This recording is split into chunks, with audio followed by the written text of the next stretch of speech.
오늘 여러분과 함께 읽으셨던 우리 말씀을 가지고 마가복음 강의 11번째입니다. 종교냐 관계냐, religious or relationship 이라고 하는 지하의 말씀으로 함께 은혜를 나누고자 합니다. 여러분, 오늘 주일과 다음 주일에는 여러분과 함께 나누게 될 말씀의 주제가 안식일에 관한 내용입니다. 오늘 본문의 말씀은 안식일에 예수님께서 제자들과 함께 밀밭 사이로 지나가실 때였습니다. 너무나도 시장했던 예수님의 제자들이 밀 이삭을 잘라서 손으로 비비어 먹음으로 인해 일어난 사건을 말씀하고 있고요. 우리 다음 주일날 여러분과 함께 나눌 말씀은 예수님께서 안식일이었습니다. 회당에서 들어가실 때 한쪽 손이 마른 사람을 보시고는 그 사람의 병을 고쳐주심으로 인해 일어난 사건입니다. 내용은 서로 다르지만 하나의 공통점이 있다면 모두 다 안식일에 일어난 사건이라는 점입니다. 자, 여러분, 오늘 이 본문의 말씀과 우리 다음 주일에 함께 나누게 될 그 말씀을 여러분께서 잘 이해하시기 위해서는 유대인들에게 있어서 안식일은 어떤 날인지에 대한 이해가 먼저 선행되어야 한다, 그렇게 생각이 됩니다. 여러분, 유대인들은 자신들이야말로 하나님께서 선택한 백성이요, 아브라함의 후손이라고 하는 자부심과 자긍심을 가지고 이방인들과는 차별화된 삶, 구별된 삶을 살아가기 위해서 613가지의 율법 조항들을 만듭니다. 토라라고 하지요. 바로 모세 오경의 내용을 중심으로 613가지의 율법 조항들을 만드는데, 여러분, 그 613가지 중에는 무엇을 하라라고 하는 내용이 248가지이고 무엇을 하지 말라라고 하는 율법 조항이 365가지가 있는데, 여러분, 유대인들의 의식 구조는 하라는 것은 하고 하지 말라라는 것은 하지 않음으로써 일종의 경건 생활에 포인트를 적립하고 마일리지를 적립하는 것이었습니다. 여러분, 우리가 비행기 표를 살 때 항공 마일리지가 많이 쌓이면 나중에 공짜 티켓이나 비즈니스 좌석을 얻게 되지 않습니까? 우리 아이들이 좋아하는 피자나 치킨을 자주 시켜 먹으면 포인트가 적립이 되고, 그 포인트가 적립이 되고 나면 나중에 공짜 피자 한 판을 받을 수도 있는 것처럼 유대인들도 율법 조항들을 잘 지켜서 포인트를 적립하고 마일리지를 쌓으면 그 포인트가 쌓일 때마다 하나님이 적당한 때에 복도 주시고 기도 응답도 해주시고 심지어는 구원을 받고 영원한 천국까지 갈 수 있다라고 생각하는 것이 바로 유대인들의 의식 구조 속에 그대로 담겨져 있습니다. 여러분, 그런데 이 613가지에 이르는 어마어마한 율법 조항들 가운데 최상위에 해당되는 조항이 무엇인가 하면 바로 안식일을 지키는 것입니다. 금요일 저녁부터 시작해서 토요일 저녁까지 진행되는 안식일 기간 동안에 그 안식일을 어떻게 지키느냐라고 하는 것이 613가지 율법 조항들 중에서 최상위에 해당되는 조항이라는 것이죠. 여러분, 모세의 10계명 중에 제4계명은 안식일을 기억하여 거룩하게 지키라라고 하는 계명이지 않습니까? 거룩하게라고 하는 이 말은 구별되게, 차별화되게라고 하는 의미를 가지고 있는데, 그렇다면 어떻게 안식일을 지켜야 구별되게, 차별화되게 지키는 것일까요? 여러분, 그들은 가장 중요한 원칙으로 안식일을 지키는 중요한 방법을 일을 하지 않는 것이었습니다. 출애굽기 20장 8절에서 10절의 말씀을 보면 이런 말씀이 있습니다. 안식일을 기억하여 거룩하게 지키라. 엿새 동안은 힘써 내 모든 일을 행할 것이나 일곱째 날은 내 하나님 여호와의 안식일인즉 너나 내 아들이나 내 딸이나 내 남종이나 내 여종이나 내 가축이나 내 문 안에 머무는 객이라도 아무 일도 하지 말라라고 말씀하고 있기 때문입니다.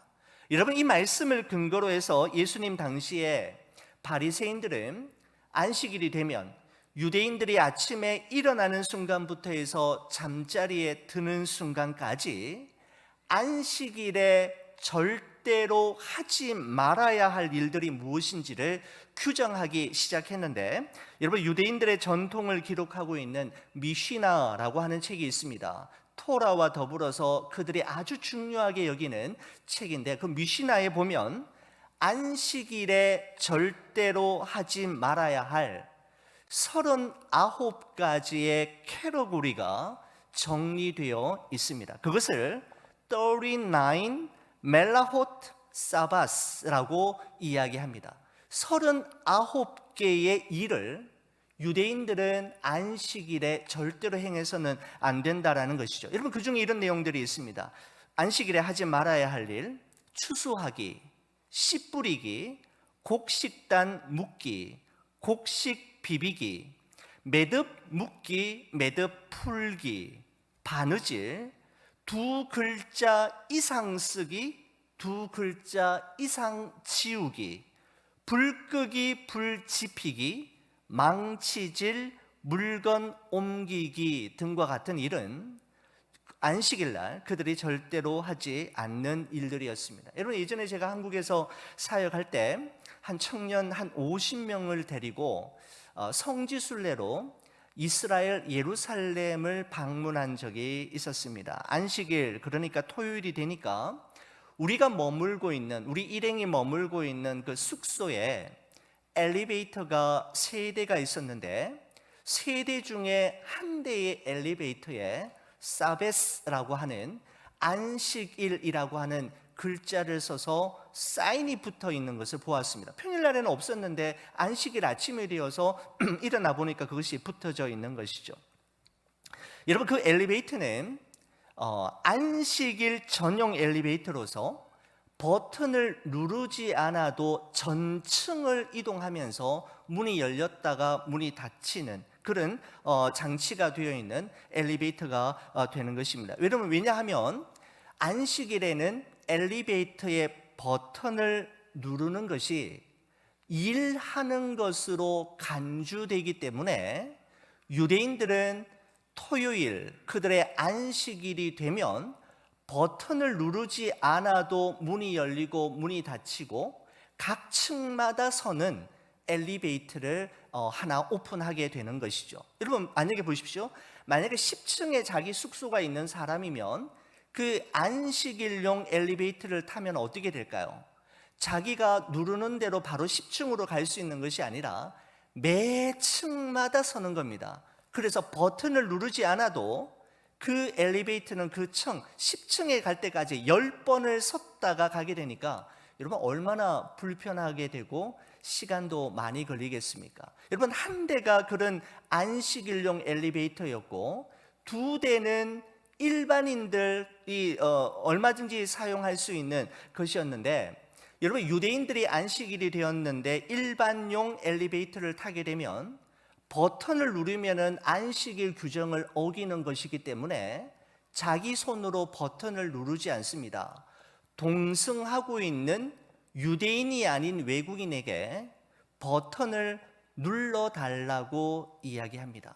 그 정도로 이들은 안식일을 아주 철저하게 지키는 그런 경향이 있는 것이죠. 여러분, 처음에는 안식일에 하지 말아야 할 일들이 39개 항목으로 시작이 되었는데, 여러분, 나중에는 어떻게 되느냐 하면 39개 항목들 아래에 각각 6개씩의 세부 규칙을 첨부하여서 나중에는 안식일에 하지 말아야 할 일이 무려 234가지나 되었습니다.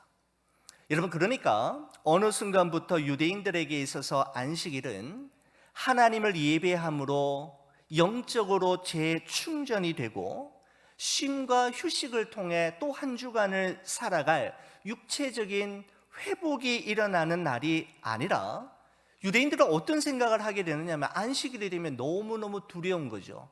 안식일을 범하면 어떡하나, 안식일을 온전히 지키지 못해서 포인트가 깎이고 마일리지가 줄어들게 되면 어떡하나, 나도 모르게 안식일을 어김으로 말미암아 하나님께 벌을 받고 기도 응답이 늦어지고 나에게 나쁜 일이 일어나면 어떡하나라고 하는 스트레스가 이만저만이 아닌 시츄에이션이 생겨나게 된 것입니다.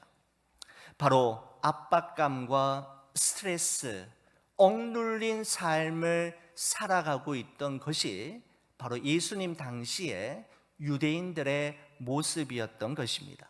바로 유대인, 바리새인들이 만들어 놓은 종교적인 습관과 전통과 관습, 율법 조항들과 관례들이 유대인들의 숨통을 날마다 꽉 조여서 안식일이 되면 기쁨과 감사와 환희의 날이 아니라 그날이 되면 어떡하나, 안식일을 못 지키면 어떡하나라고 하는 중압감으로 그날을 보내고 있었던 것이죠. 여러분, 이러한 유대 사회의 문제를 꿰뚫고 계셨던 예수님께서는 오늘 이 본문의 사건을 통해서 안식일이 어떤 날인지, 안식일은 어떻게 보내는 것이 하나님 앞에서 마땅한 하나님의 백성으로서의 삶인지를 보여주시기 위해 오늘 이 본문의 말씀과 다음 사건이 이어지게 되는 것입니다. 여러분, 이러한 시대적 상황들을 염두에 두시고 오늘 본문의 말씀을 보시면 이해하시는데 도움이 되겠다 싶습니다. 자, 오늘 본문 속으로 한 걸음 더 들어가 보도록 하겠습니다. 23절, 이런 말씀으로 시작이 되죠. 안식일에 예수께서 밀밭 사이로 지나가실새 그의 제자들이 길을 열며 이삭을 자르니 라고 했습니다. 마가복음은 이 마가복음을 기록하면서 어떤 표현을 가장 먼저 앞에 넣었죠? 안식일에, 원 사베스라는 말로 시작하고 있음을 보게 됩니다. 바로 다른 날이 아닌 안식일, 바로 그 날이 있었던 이야기였음을 마가가 이야기하고 있는 것이죠. 여러분, 동일한 사건을 기록하고 있는 누가복음의 도움을 구하면은 누가복음 6장 1절에 보면 말씀이 이렇게 됩니다. 안식일에 예수께서 밀밭 사이로 가실새 제자들이 이삭을 잘라 손으로 비비어 먹으니 라고 하면서 이 역시 안식일에 라고 하는 단어로 시작을 했고, 우리로 하여금, 독자로 하여금 안식일이라고 하는 점을 유의해서 이 본문을 읽기를 바라고 있는 모습을 볼 수가 있는 것이죠. 여러분, 마가복음은 예수님과 함께 밀밭 사이를 지나가던 제자들이 그냥 밀 이삭을 잘랐다라고 표현하고 있는데, 누가복음은 좀 더 자세하게 이야기하고 있죠. 밀 이삭을 잘라 손으로 비비어 먹었다라고 이야기하고 있습니다. 자, 요 점을 염두에 두시고 말씀을 좀 더 보겠습니다. 이 모습을 가만히 지켜보고 있던 바리새인들이 딱 걸렸다 이거죠. 기다렸다는 듯이 예수님께 이야기합니다. 24절의 말씀입니다. 바리새인들이 예수께 말하되 보시오, 저들이 어찌하여 안식일에 하지 못할 일을 하나이까? 라고 말씀하고 있습니다. 여러분, 지난 주일에도 우리가 잠깐 한번 살펴보았지 않습니까? 이런 바리새인과 서기관들은 예수님과 제자들의 그 허점을 발견할 때, 자기 마음에 들지 않는 부분들을 발견하여 비난할 때마다 첫 번째 사용했던 단어가 무엇입니까? 어찌하여, 어떻게 그런 일을 할 수 있느냐, 그런 일을 꿈꿀 수 있느냐라고 하는 그 말이죠. 어찌하여 라는 말은 유대 종교 지도자들이 저들 스스로 만들어 놓은 기준과 생각, 틀에 맞지 않는 모든 것을 비난하고 정죄할 때 사용했던 트레이드 마크와 같은 표현이 바로 어찌하여 이었습니다. 예수님의 제자들이 보인 지금 이 행동들, 그러니까 밀 이삭을 자르는 것과 밀 이삭을 비비는 것은 그들이 만들어 놓은 안식일에 하지 말아야 할 39가지 항목들 중에서 추수하기와 곡식 비비기를 금하고 있는 것에 해당되기 때문에 제자들이 안식일 규례를 정면으로 도전했고 안식일 규례를 적극적으로 어겼다라고 하는 점을 이야기하고 있는 것입니다. 저들이 어찌하여 안식일에 하지 말아야 할 일을 할 수 있단 말입니까? 도대체 어떻게 된 일입니까? 라며 아주 입에 거품을 물고 분노하는 바리새인들에게 예수님께서 25절 26절에 이렇게 말씀하셨습니다. 우리 이 말씀 저와 함께 같이 한번 읽어주시겠습니까? 같이 보겠습니다. 예수께서 이르시되 다윗이 자기와 및 함께한 자들이 먹을 것이 없어서 시장할 때에 한 일을 잃지 못하였느냐? 그가 아비아달 대제사장 때에 하나님의 전에 들어가서 제사장 외에는 먹어서는 안 되는 진설병을 먹고 함께한 자들에게도 주지 아니하였느냐라고 말씀하고 있습니다. 여러분, 예수님께서 말씀하신 이 말씀은 우리가 매주 수요일마다 함께 나누고 있는 새 왕 이야기에서도 다루었습니다마는 사무엘상 21장에 있었던 사건을 언급한 내용입니다. 여러분, 당시의 상황을 여러분께 간략하게 말씀을 드린다면 이런 상황이죠.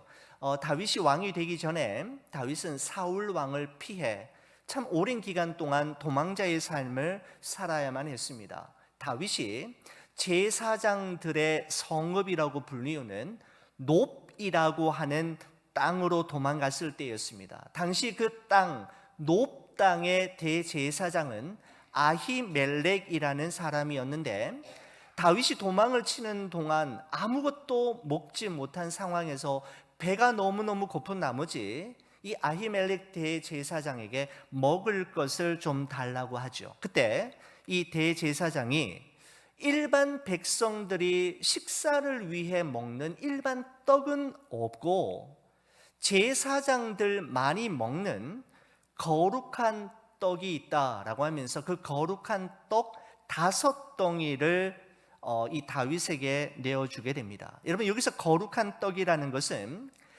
제사장이 성소에서 하나님께 드리는 떡을 이야기하는데 바로 진설병이라고 이야기합니다. 여러분, 이스라엘의 제사장들은 이스라엘 12지파를 상징하는 12개의 떡, 누룩을 넣지 않은 무교병 12개를 성소 안에 늘 안치해 둡니다. 그러다가 안식일이 되면 새로운 떡으로 바꾸어 교체하고 일주일 동안 그 성소 안에 두었던 그 떡은 물려내어서 제사장들이 거룩한 장소에서 먹는 것이 바로 레위기 24장의 규례에 의한 것이었습니다. 여러분, 이 규정을 제사장이었던 아히멜렉과 다윗이 모를 리가 없었는데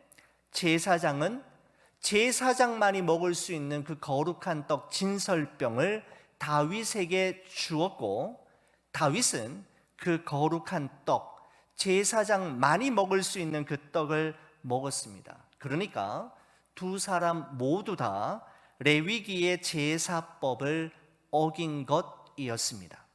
여러분, 왜 예수님께서는 갑자기 사무엘상 21장에 기록되어 있는 다윗이 제사장만이 먹을 수 있는 거룩한 떡을, 그 진설병을 먹은 이야기를 바리새인들에게 말씀하신 걸까요? 오늘 여러분과 함께 보고 있는 여러분 이 마가복음 2장에는 다윗이 제사장만이 먹을 제사장 이외에는 먹어서는 안 되는 진설병을 먹었다라고 하는 말씀을 한 후에 곧바로 27절 28절 이렇게 되어 있습니다.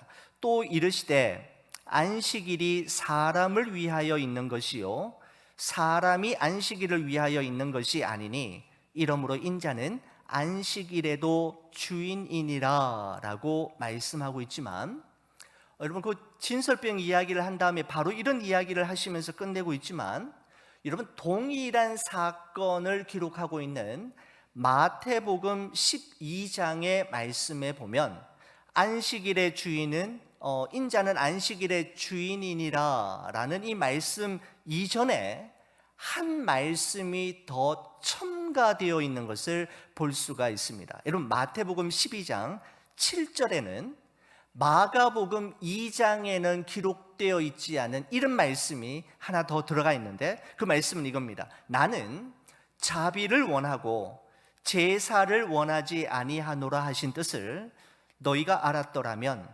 무죄한 자를 정죄하지 아니하였으리라 라고 말씀하신 후에 8절에 인자는 안식일의 주인이니라 하시니라 라고 말씀하고 있습니다. 여러분 그러니까 마가복음에는 마태복음의 이 말씀, 나는 자비를 원하고 제사를 원하지 아니하노라 라는 말씀이 마가복음에는 생략되어 있는 것이죠.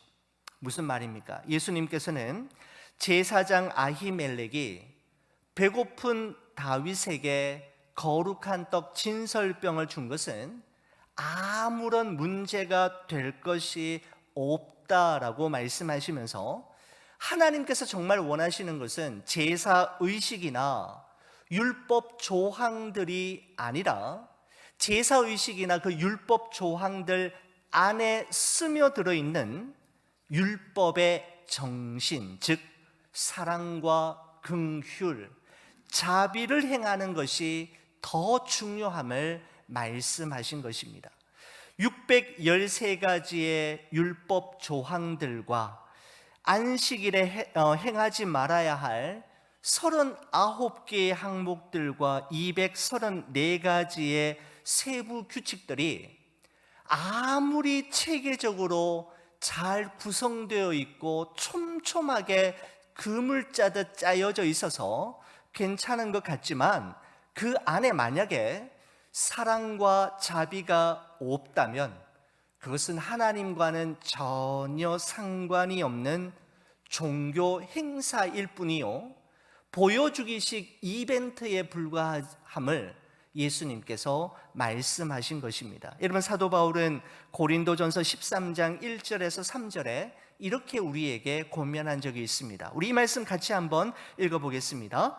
내가 사람의 방언과 천사의 말을 할지라도 사랑이 없으면 소리나는 구리와 울리는 꽹과리가 되고, 내가 예언하는 능력이 있어 모든 비밀과 모든 지식을 알고 또 산을 옮길 만한 모든 믿음이 있을지라도 사랑이 없으면 내가 아무것도 아니요, 내게 있는 모든 것으로 구제하고 또 내 몸을 불사르게 내줄지라도 사랑이 없으면 내게 아무 유익이 없느니라 라고 말씀하고 있습니다. 여러분 율법적으로 보면 제사장 아히멜렉이나 다윗의 행동은 분명히 율법을 어기는 행동이었지만, 예수님께서는 그 율법보다도 더 소중한 것, 율법 위에 가치 있는 것으로 보신 것은 바로 사랑과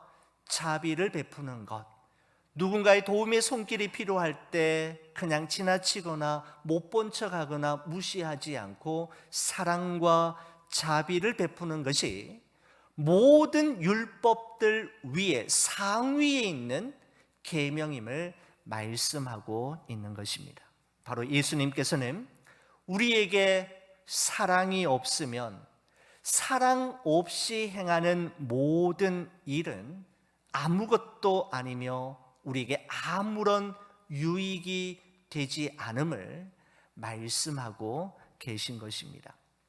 여러분 그렇다면 왜 하나님께서는 당신의 백성들에게 안식일을 지키라고 말씀하신 걸까요? 저는 오늘 이 본문의 말씀을 좀 마무리 지으면서 안식일에 담겨져 있는 두 가지 중요한 의미를 우리가 함께 살펴보고 좀 마무리를 지으려고 합니다.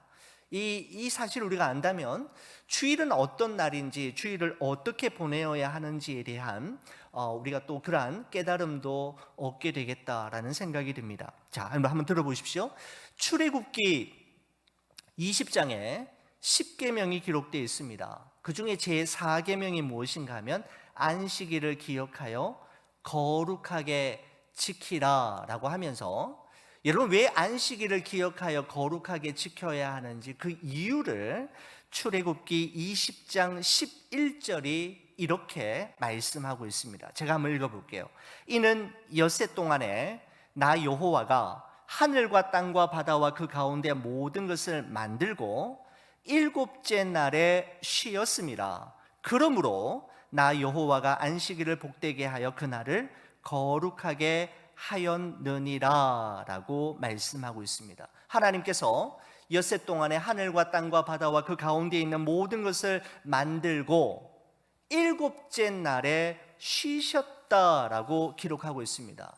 여러분, 일곱째 날에 쉬셨다라고 하는 이 말씀은 하나님께서 지난 6일 동안 천지 만물을 창조하시느라 너무너무 피곤하고 너무너무 고단해서 신경 쓸 일들이 너무너무 많아서 일곱째 날에는 쉬셔야만 했다라고 하는 의미가 아닙니다. 인간은 그럴 수 있죠. 그렇지만 하나님은 그러시지 않죠. 여러분, 이 말씀의 의미는 모든 창조가 완성이 되어서 더 이상 창조할 것이 없게 되었다라고 하는 의미이고, 하나님께서 창조하신 것에 무엇인가를 더하거나 뺄 것이 없을 만큼 완벽한 창조가 이루어졌다라고 하는 의미가 그 표현 속에 담겨져 있는 것입니다. 여러분, 이런 관점에서 볼 때 안식일은 어떤 날인가 하면 하나님의 창조,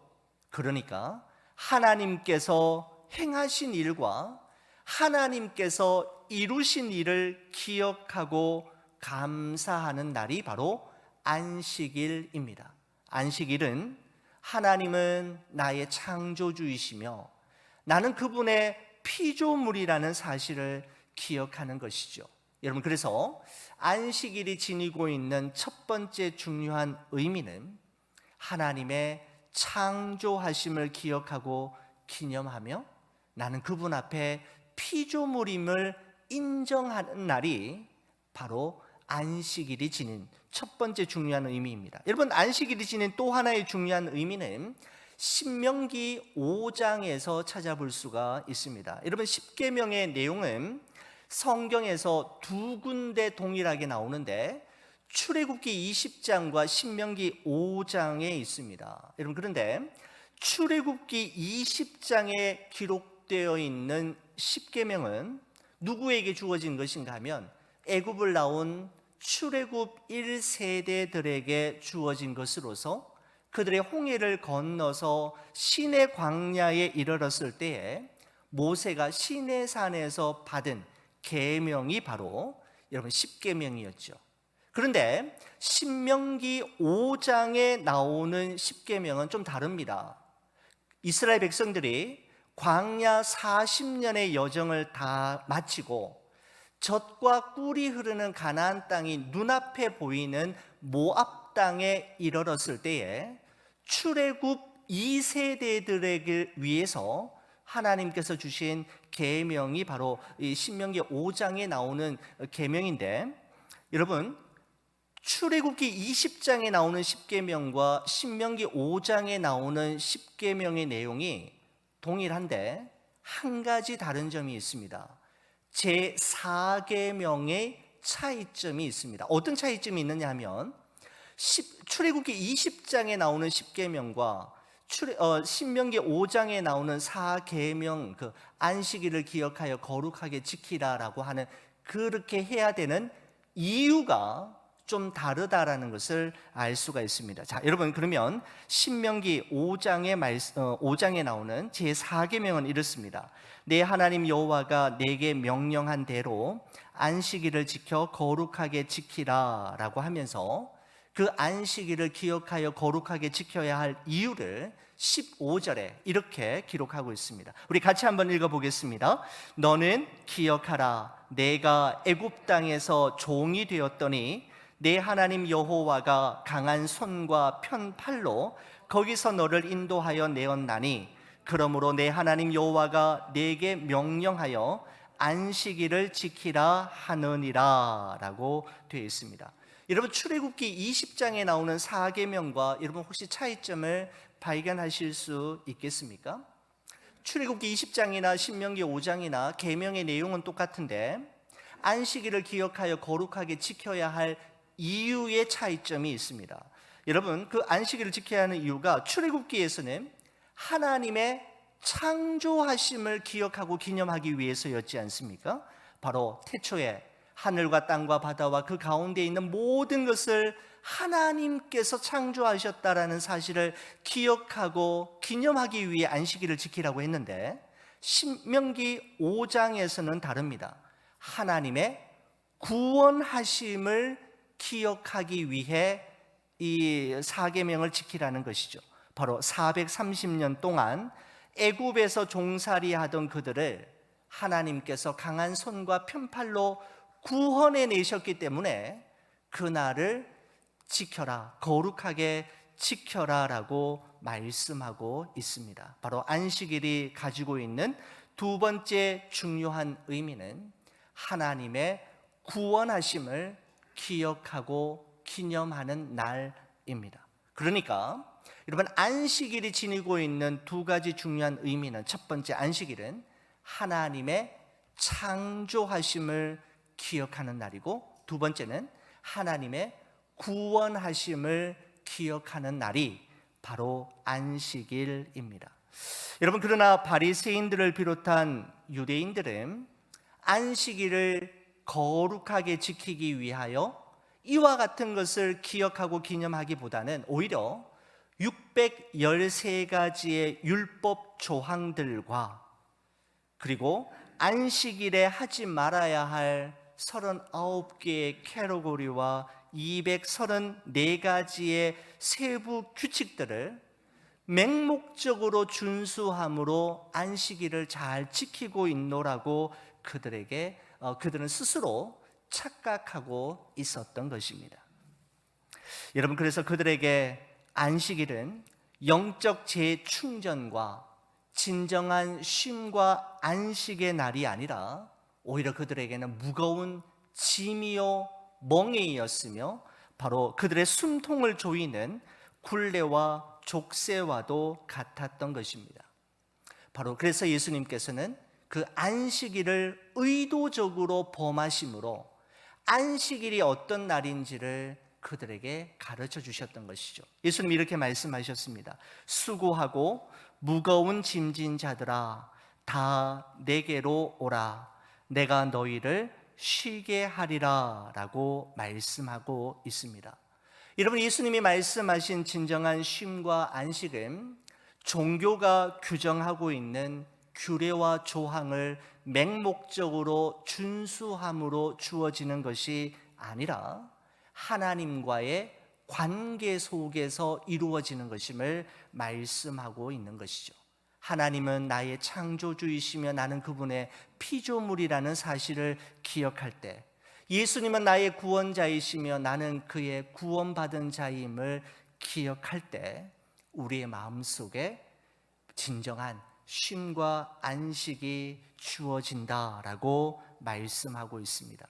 여러분, 성 어거스틴은 그의 책 더 컨페션이라고 하는 책에 제1권 1장에 이렇게 기록하고 있습니다. 우리 이 말씀 같이 한번 읽어보겠습니다. 하나님은 우리가 당신을 향하도록 우리를 만드셨기에 당신 안에서 안식을 발견하기 전까지 우리의 마음은 쉼을 얻지 못합니다 라고 이야기했습니다.